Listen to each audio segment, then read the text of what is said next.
Ludmila. Oi, pode falar? Essas aulas tá indo até meio-dia? Isso. A gente continua. Aí depois desse link ainda tem mais um. Não, agora eu acho que esse é o último. Deixa eu ver quantas horas. É o último que finalizou. Na última aula você conseguiu fazer ficar ilimitado. Será que você não consegue fazer isso de novo, não? Daria tão menos trabalho para você. Não entendi, desculpa. Não entendi. Quem falou, gente? Fui eu, é porque na última aula você colocou um negocinho para a aula ser ilimitada. Ficaria tão mais fácil para você, não precisar ficar mandando link o tempo inteiro. É porque o que acontece? Tem uma quantidade que ele permite. E pra gente também, né? Tá? Aí eu já atingi essa quantidade. Porque eu dou aula de manhã e à tarde. Aí a cada 40 minutos cai mesmo. Deu 40 minutos, ele cai. Ele só vai limitado se fizer um pacote, sabe? Aí se você fizer um pacote, ele vai limitado. Mas a partir do momento que você atinge a quantidade experimental que ele disponibiliza, é só de 40 em 40 minutos. Ah, eu não sabia que ele era pago, não. Tem esse detalhe. É igual na quarta-feira eu estava começando, então vocês foram a minha primeira turma. Então eu tive uma quantidade disponível para fazer ilimitado. Aí na parte da tarde eu consegui fazer 2 só ilimitadas. Depois disso já começou a ter que fazer de 40 em 40 minutos. Ah, não, beleza, entendi. Tá?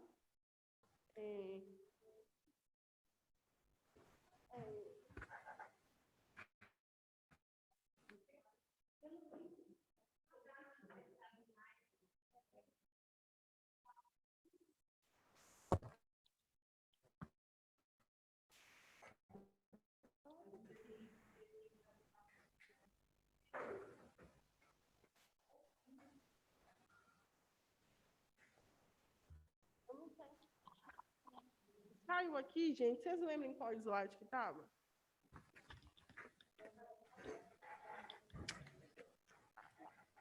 Nem achei. Não troco. É esse aí. Aí eu finalizei esse, não posso. Porque o que acontece? Quando fecha, a gente vai sair, passa para frente, aí a gente perde. A gente quer professor, se não numerar, perde. Próxima aula eu vou trazer numerado, para não perder. Tem como. Pode falar, Adriane.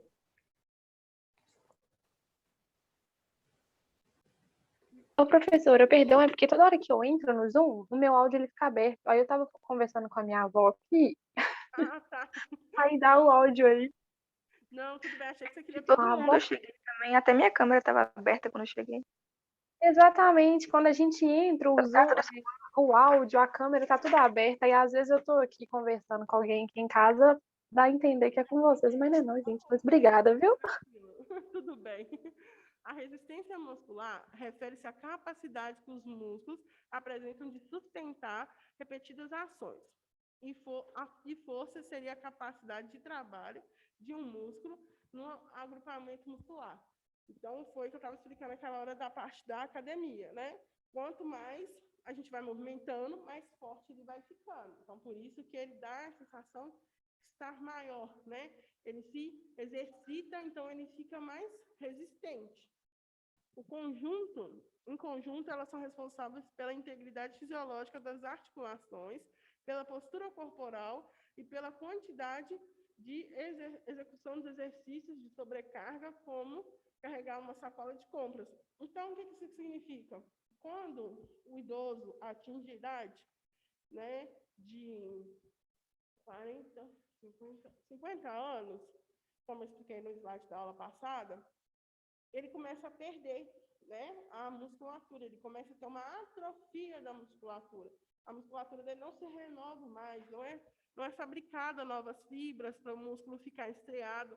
Porque vocês conhecem a musculatura? Alguém já viu na aula de anatomia? Vocês viram a musculatura, né? Ela é estriada, ela é cheia de fibras, né?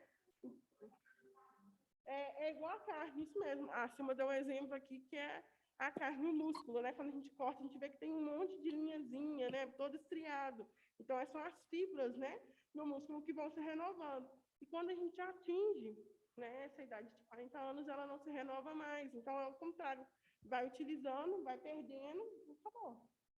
Né? Então, ele vai diminuindo a sua proporção.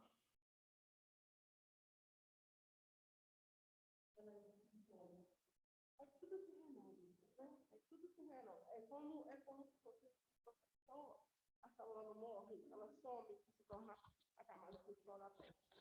Deixa eu explicar aqui, gente, que a Cima perguntou como que funciona, né, essa questão muscular. Estou falando que é tudo um processo. O maior exemplo que a gente tem disso é a pele. A pele começa lá na base, né, começa em 2, vai se dividindo, vai subindo nas suas camadas, vem para aí a camada da derme, que é granulócito, aí até chegar lá em cima, eu esqueci os nomes agora. Mas ela vai subindo, vai se renovando, até que a pele mesmo, né, essa primeira camada que a gente tem, que é o extrato córneo que a gente fala, ela já não tem nutriente nenhum, né? E a gente descama. Descama por quê? Porque perdeu. Quando a gente está descascando é porque está renovando. Aí é mais uma camadinha que está indo para cima e aquela que estava em cima já se desfez. Então é a mesma coisa do músculo, só que a gente não vê, porque é reabsorvido pelo próprio corpo. Isso. A maior forma de se ver esse processo é quando se tem um queimado ou um corte, né, que retira uma grande parte. Aí você vê que à medida que vai crescendo, vai tendo tecidos de coloração diferente, né? O tecido que está mais rosinha quer dizer que está recebendo mais nutrientes, quer dizer que é o que está mais próximo, né, da circulação sanguínea. E à medida que vai... Isso. E à medida que vai crescendo, vai subindo, ele vai mudando de cor, até chegar na cor normal, né? Até chegar no... Porque ele tem um melanócito que recebe a melanina do sol e faz a coloração. Não fica na mesma coloração da pele, muitas vezes, né? Fica com um aspecto diferente, mais sensível, mas é a mesma coisa, o músculo, né? Só que não tem essa questão, né, de alteração de sensibilidade. Ele só se refaz e o próprio corpo absorve. O corpo é bem interessante. Em torno dos 60 anos de idade, a força máxima muscular se reduz de 30% a 40%, correspondendo à perda de 10% a cada época após os 50 anos. Foi o que eu falei no slide da aula passada. A massa muscular, ela reduz aproximadamente 50% dos 20 aos 90 anos. Então, vamos voltar. Se nos 30 anos a gente começa a perder colágeno, o colágeno ele ajuda no torpor e na elasticidade da pele. O que é isso? A capacidade de se pinçar a pele e retornar, né? Turgor quer dizer que é uma pele que está firme. E a elasticidade, que ela ainda está preservada na hora que você solta, ela retorna ao normal.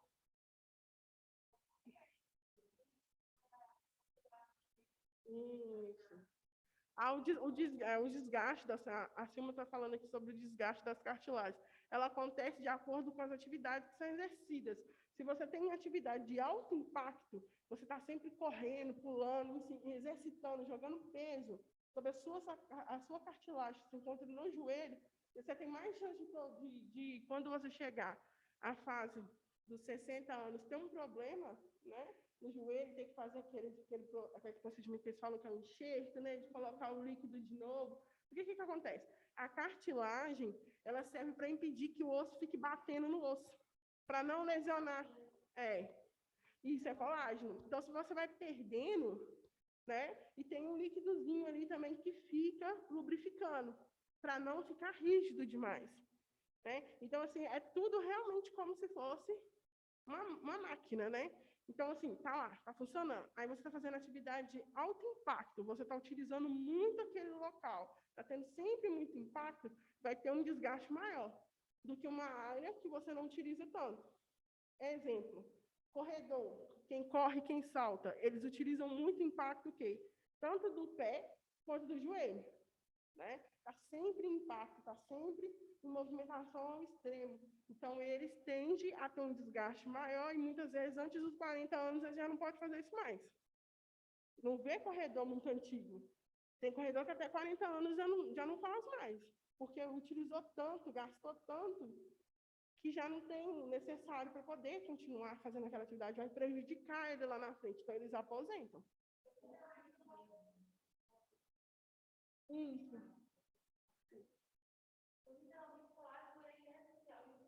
Tem que ter. Aí, por isso que eu falei que tudo tem que ser antes dos 30. Eu já faço a reposição de colágeno.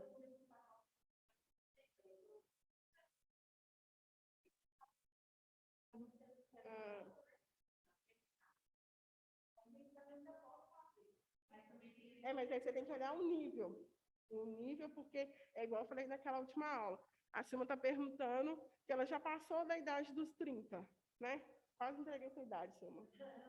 Aí a Silma passou da idade dos 30. Se a absorção é até os 30, né? Que é nos 30 que começa a perder, ela pode fazer a suplementação? Pode. Mas ela não vai ter a mesma absorção que ela teria antes dos 30, né? E também você tem que ver a quantidade que você pode repor. Eu faço suplementação de colágeno. Eu tenho 27, eu já comecei a fazer. Mas eu sei que eu tenho que fazer por causa do peso, né? Tá gastando. Você tem que fazer o exame. Exatamente. Tudo que é demais faz mal.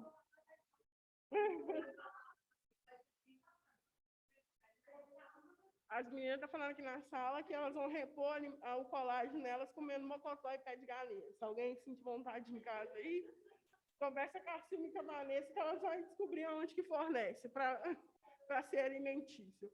Mas voltando lá, a perda da força muscular impede ações cotidianas, como suportar um pacote de 5 quilos de alimento, abrir frasco de remédios e até mesmo levantar do assento sanitário. Então, quem tem um familiar que já tem uma idade avançada em casa, vê que eles têm muita dificuldade. É uma letargia que a gente chama, né? Eles são mais lentos, né? Tudo que faz com muita calma. Por quê? Porque não tem tanta força, né? Porque o impulso da gente vem da onde?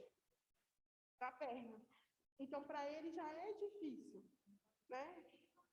A musculatura.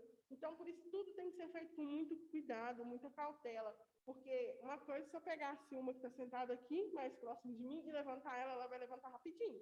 Se eu segurar ela, levantar ela com truculência, ela vai levantar e não vai ter nada. Agora, o paciente idoso, não. Você tem que esperar ele se sentar, posicionar, né? Vamos supor que o paciente está deitado. Né? Tá dando para todo mundo aí que está em casa me ver? Aqui onde eu estou? Sim. Tá, Dá. beleza, então. Vamos supor que eu estou deitada aqui. Você vai ter que esperar ele levantar. Como é que você vai fazer para ele levantar? Você vai dar a mão para ele e vai apoiar nas costas dele. Então, ele vai levantar. Eu levantei. Você tem que esperar ele girar o quadril. Ele levantou. Você tem que esperar ele colocar as pernas para fora, girar o quadril. Você pode auxiliar, levar o peso da perna. Você vai posicionar a escada e firmar a escada para ele descer da cama. Porque se você deixar a escada solta, ele cai para frente. Porque a escada vai bambear, o simples bambeio da escada vai jogar ele para frente. Então, assim, tudo é com muita cautela. Tudo é com muita paciência. Então, ele virou, segurou, aí você continua apoiando no braço dele, coloca a mão mais embaixo, nessa região aqui, né? Bem no finalzinho das costas mesmo, e ajuda ele a descer. Fala com ele, não tem pressa, porque às vezes o idoso pensa assim, eu estou muito devagar, estou te atrapalhando. Ele pensa assim, mas não é porque ele está devagar e está atrapalhando, é do corpo dele. Ele não tem o mesmo impulso, o corpo não consegue dar o mesmo impulso, a musculatura não age da mesma forma que age antes.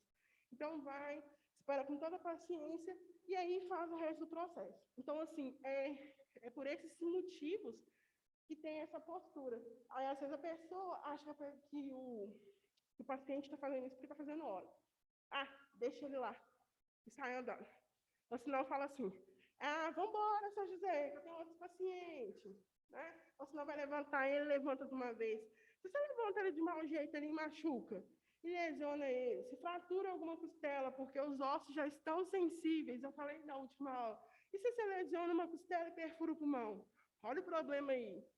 Né? Então, assim, tudo tem que ser com o máximo de calma, o máximo de cautela possível e tudo com muito jeito.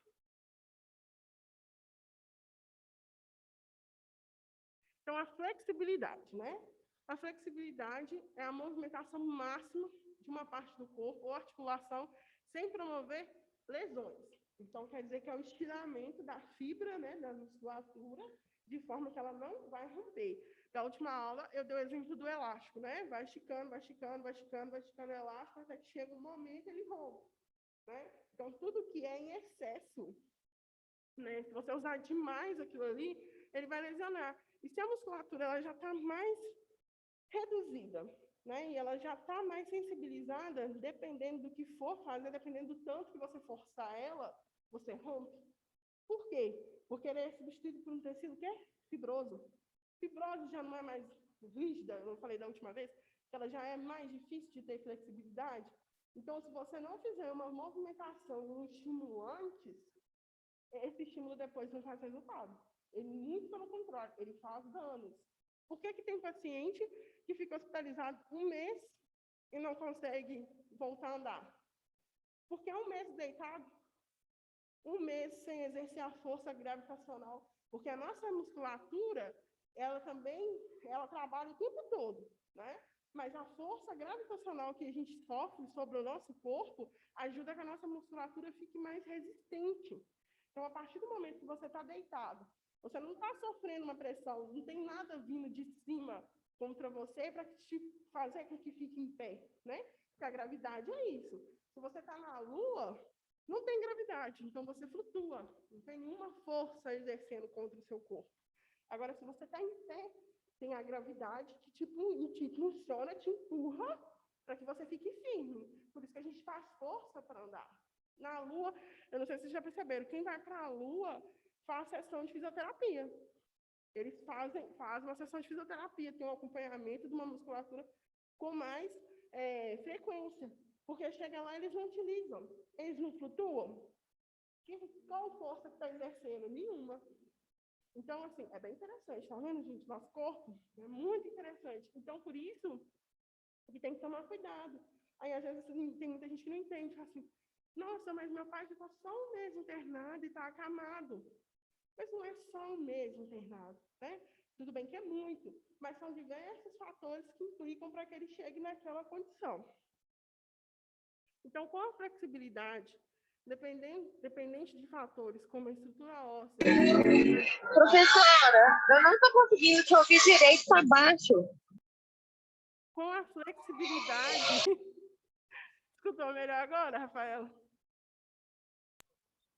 Sim. Professora, deixa eu te fazer uma pergunta. A gente depois é sem brincadeira.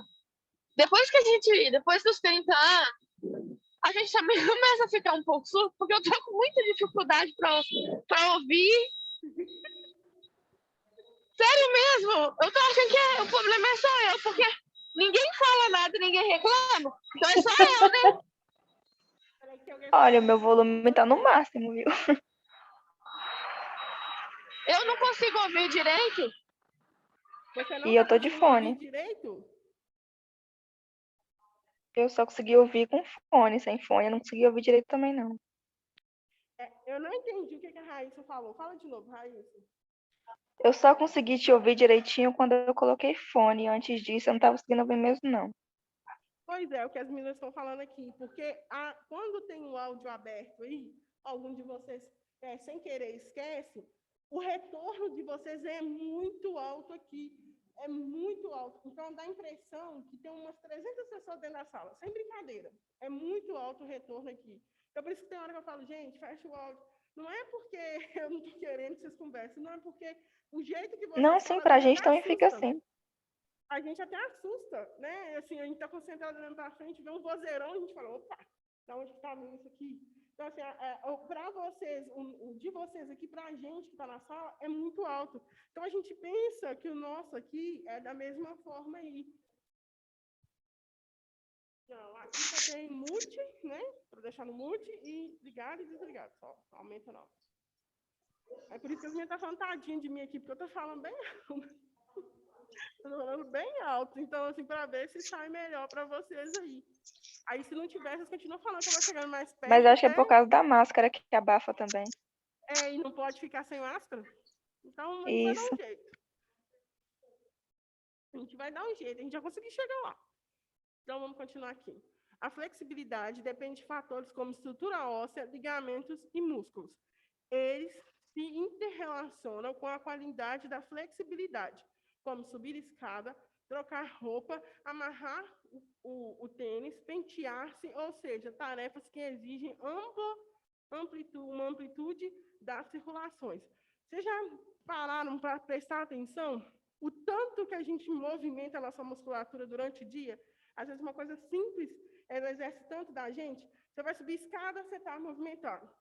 Perna, né? Você olha o tanto de músculo, né? Você movimenta a sua perna inteira. Você vai amarrar o sapato. Você estica uma musculatura da sua coluna. Você utiliza a musculatura aqui, ó, do trapézio, né? Que você vai descer, vai movimentar os braços, né? Você vai dobrar o joelho muitas vezes. Então, assim, são diversas musculaturas.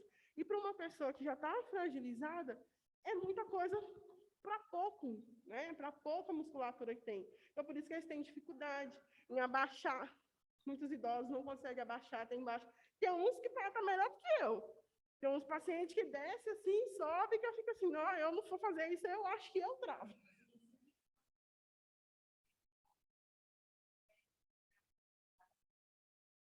É.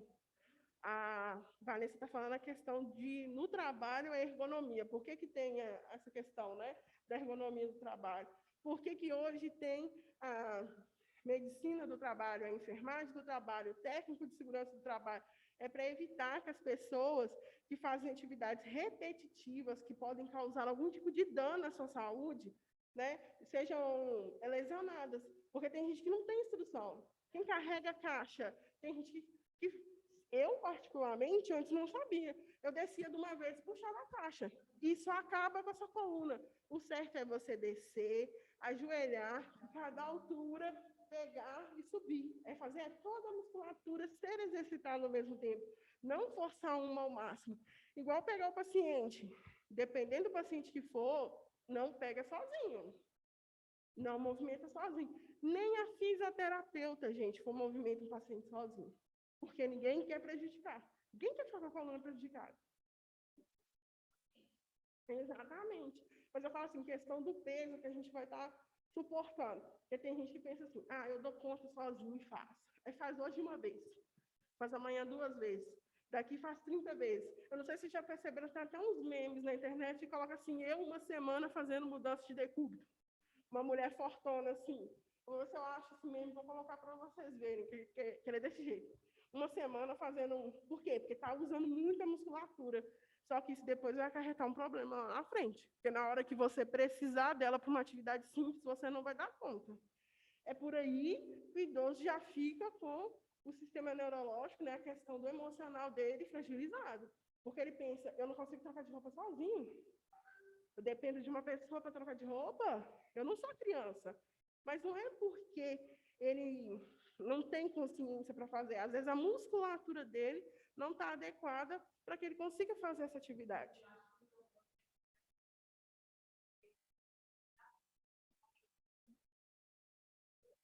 A Vanessa está levantando outra questão aqui também, que é a questão que o avô dela adoeceu por ter que depender muito das filhas. Infelizmente, hoje eu já não tenho meu pai mais. Meu pai faleceu com 53 anos. Ele dependia de mim no hospital para cuidar dele. Para ele, eu trocar a fralda dele era o fim da picada. Porque ele virava para mim e falava assim, não é o seu trabalho. Você está aqui comigo para me ajudar. Mas tem as meninas do plantão, elas trocam. Ele falava assim, as meninas do plantão, porque para ele todo mundo era uma pessoa só. Não ficava distinguindo. Eu falava com ele assim, pai, essa é a minha profissão. Eu estou vendo o senhor aqui como um paciente para mim. Porque o que eu vou fazer para o senhor, eu vou fazer para outros. E não precisa ficar com vergonha. Porque eu estou te cuidando.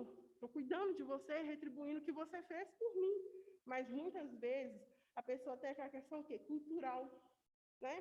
Que não é certo uma filha ver um pai despido, né? Não é certo, antigamente não era certo, né? O pai ver uma filha despida, aí a filha ver o pai nessa situação, às vezes a mãe que é mulher, que tem a mesma coisa, nunca pensou que ia ter que ver, que a filha ia ter que ver ela pelada. E muitas vezes tem que ver despida, né? Então, assim, isso para eles é muito difícil, porque é a questão cultural, do jeito que eles foram formados, né? A questão na qual eles vivenciaram.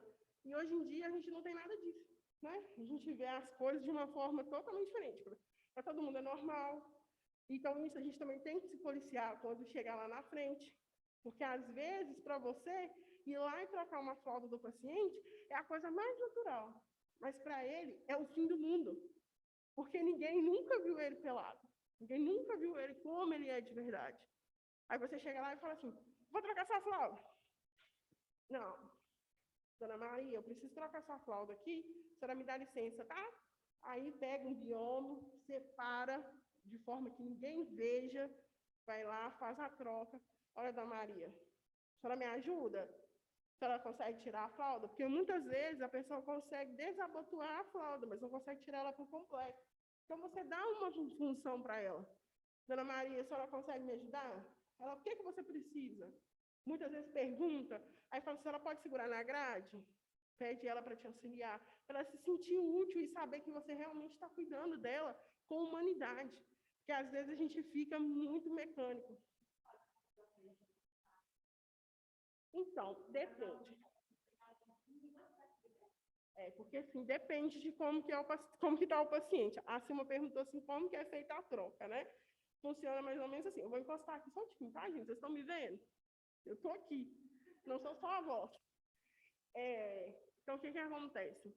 Quando a gente vai fazer a troca do paciente, a instituição tem uns horários certos para a troca. Eu, particularmente, em alguns momentos não concordo. Por quê? Se for no CTI, a gente entende que o paciente está totalmente invadido e é mais complicado fazer a movimentação dele. Então, se o paciente está com diarreia, né, a gente tenta achar uma forma ali de deixar ele o mais confortável possível. Por quê? Imagina só, você está com diarreia, é líquido, quente, você já está num lugar úmido, você fica em cima daquilo durante 3, 4 horas. Uma criança que quando faz assa, e o paciente que está lá, que não vira, que não faz nada? Então, eu particularmente contra esse quesito, eu não sou a favor. Então, o que eu fazia? Justamente para o meu pai não ficar longos períodos, ele estava numa unidade de internação. Para ele não ficar longos períodos em cima dos próprios dejetos dele, eu trocava. Então, o que eu fazia? Eu pedi ele para virar, porque meu pai tinha 1,90 m. Eu sou alta assim, eu tenho 1,75 m, meu pai tinha 1,90 m. Então, eu pedi ele para me ajudar a virar, ia lá, posicionava ele, né? Tirava a fralda, porque primeiro o que tem que fazer? Tem que tirar a fralda, já botou a fralda dos dois lados e já desce. Aí você tem que tomar cuidado, por quê? Você tem que saber como que está a questão da incontinência urinária do seu paciente. Porque se você descer a fralda toda na frente, e na hora que você virar, você vai comprimir o quê? A bexiga. O peso, né, vai estar do próprio corpo, vai comprimir a bexiga, então ele vai urinar. Vai urinar. Então, geralmente, se coloca 2 fraldas, porque se ele fizer muito xixi, não vaza e molha a cama. Então, a gente tem um lugar que chama de patinho, tem lugar que chama de comadre, tem lugar que chama de coxinha, cada lugar fala de um jeito. Você faz um furo, coloca uma fralda, faz um furo no meio, e essa pessoa vai fazer o xixi ali, se encher ali, vai para o de baixo. Entendeu? Ou senão você faz um furo de forma que vá para o de baixo primeiro e depois suba para o de cima. O que acontece? Não vai vazar. Depende da forma que você vai fazendo os furinhos, sabe? Tem gente que faz 2, tem gente que faz um direto. Só que, tecnicamente, se você fizer um direto, ele não vai te auxiliar em muita coisa, porque ele vai molhar uma fralda toda embaixo e a de cima vai ficar sem molhar. Então, faz dessa forma.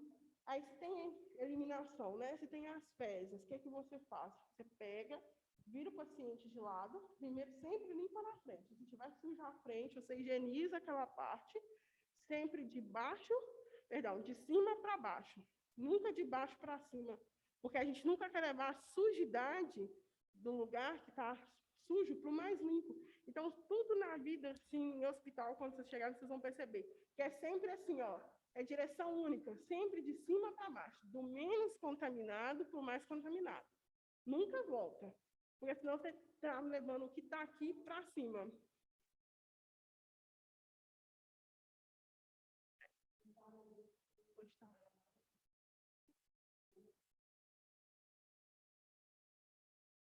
Entendeu?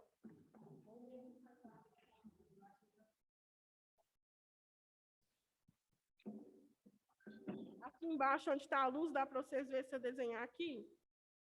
Essa parte que está minha mão? O desenho fica bem claro, né? Eu vou desligar o projetor rapidinho, então.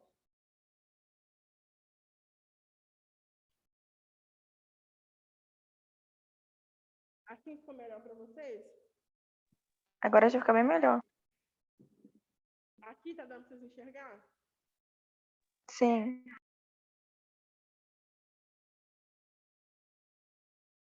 Alguém está conseguindo enxergar para poder me falar? Tá normal? Ô, professora, eu não tô conseguindo ver, não, porque eu tô na rua. Mas aí mais tarde eu entro de novo para me ver o desenho, tá? Ó, gente, vocês estão me ouvindo? Tô mudo. Então, assim, Acho que tem que ficar ligado o projetor, mas tem jeito não.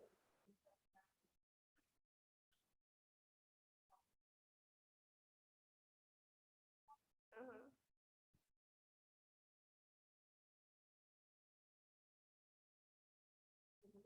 É mais um aniversário.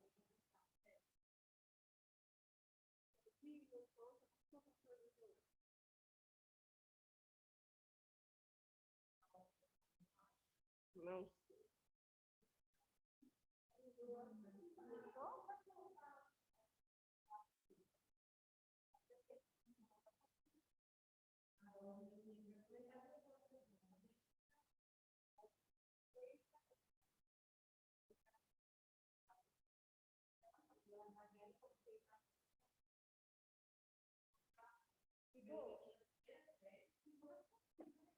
Ô, gente, vocês estão conseguindo me ouvir? agora sim. O que acontece? Não dá para deixar o projetor desligado. Se eu deixar o projetor desligado, vocês não me escutam. E eu não escuto vocês. Então, eu vou tentar fazer de uma forma aqui, ó, para que vocês vejam. Dá não. Na última aula também não deu de tarde, não. Essa parte aqui, ó, é a perna do paciente, tá? É um desenho bem expositório mesmo, bem ilustrativo. Aqui é o que seria o bumbum. Aqui seria a síntese pública. Vou desenhar uma mulher que é mais fácil. Aí faz aqui.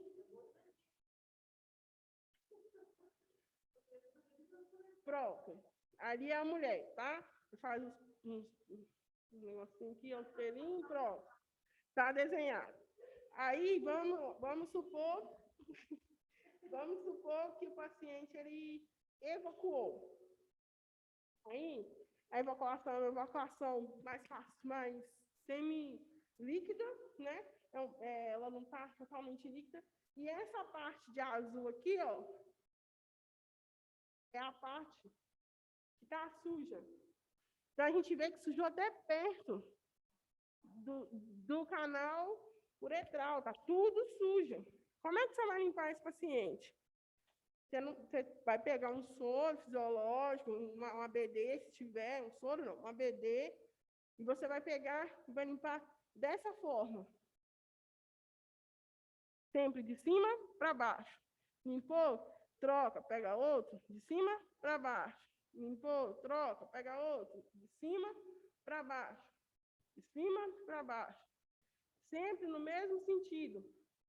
Se for na casa do paciente que aconteceu isso, tem a possibilidade, usa sabão líquido, né? Usa sabão líquido, passa do mesmo sentido, faz a higienização, vem com lenço umedecido, retira, se tiver como ter a água de fácil acesso, lava mesmo, por quê? Porque qualquer restinho de sujidade que ficar ali, além de ferir o paciente, né, pode levar a uma contaminação e ele ter uma infecção urinária. Então, é assim que vai funcionar. Limpou dessa forma, você vai lateralizar o paciente e vai limpar dessa forma. O bumbum dele está aqui, você vai limpar para cá. Por que você vai limpar para cima? Como a gente limpa o bumbum naturalmente, espera que todo mundo limpe assim, porque é o mais correto, né? Para cima, porque se você voltar assim, você está levando sujeira para onde você acabou de limpar. né? Então, não faz sentido. E quando o paciente tem uma lesão, né? Ele tem uma lesão por pressão na sacral, você refaz o curativo, se o curativo estiver infectado. Ah, professora, mas eu não posso fazer o curativo, porque o curativo é privativo do enfermeiro. Depende. Se o enfermeiro for um enfermeiro que confia no seu trabalho e que sabe que você vai fazer da forma correta, e se for simplesmente a cobertura que é óleo, ele vai deixar você fazer. Se não, você tem que chamar o enfermeiro para refazer o curativo, sim. Aí você faz o curativo do local e coloca uma proteção, que eles chamam de rabicho. Você vai escutar como rabicho. Então, se for só o óleo, vocês podem fazer sozinho, sabe? Isso vai dar instrução e do enfermeiro. Se for só o óleo, vocês podem fazer. Agora, se o enfermeiro for aquele enfermeiro que é metódico, que quer fazer tudo, aí vocês têm que chamar. Aí você tem que falar, ó, fulano de tal, ó, enfermeira X, o paciente lá, Dona Maria, evacuou, está com diarreia, tem que trocar o curativo porque infectou, né? Tinha evacuação no local da lesão. Aí ela vai, leva todo o material e faz, e você só auxilia.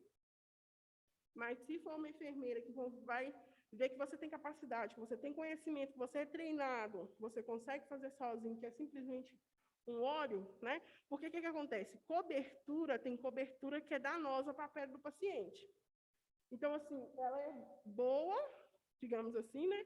Para a área que está com a lesão. Ela vai comer aquela bactéria que está ali, infectando aquele tecido, impedindo que a cicatrização aconteça. Mas, se você coloca num tecido íntegro, viável, que não tem nada, ela vai comer aquela parte. Então, ela vai aumentar, vai causar laceração nas bordas, que a gente chama. Então, ao invés de você fazer com que a lesão do paciente regrida, você vai fazer com que a lesão aumente de tamanho. Então, isso tudo tem que ser com muita cautela. Então, voltando lá, virou o paciente, posicionou o paciente em decúbito lateral, vai limpar, limpou, coloca a fralda. Então, você já vai embutir a fralda por baixo dele enquanto ele está lateralizado. Porque na hora que ele voltar, ele já vai deitar em cima da fralda, você vai levantar ele apenas um pouco do outro lado e vai conseguir tirar a outra parte da fralda. Fez isso? Arruma direitinho, porque aquele elástico da fralda, ele fere, né, as virilhas, se não estiver bem arrumadinho. Arrumou ali, fechou a fralda, beleza, paciente está ok. Mas o que acontece? Eu estou falando isso não no horário que a instituição preconiza. Por quê? Porque tem os horários. Se for noturno, checa a fralda meia-noite, 3 horas da manhã, passa alguém e pergunta se está molhado. Se passar, depende do plantão, e volta só de novo 5 horas da manhã. De meia-noite às 5, acontece muita coisa.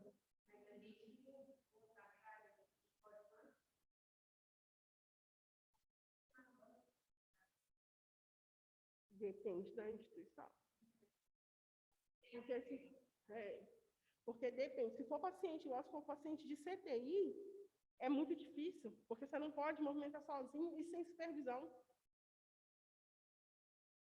Nesse tempo de Covid. Aí você troca.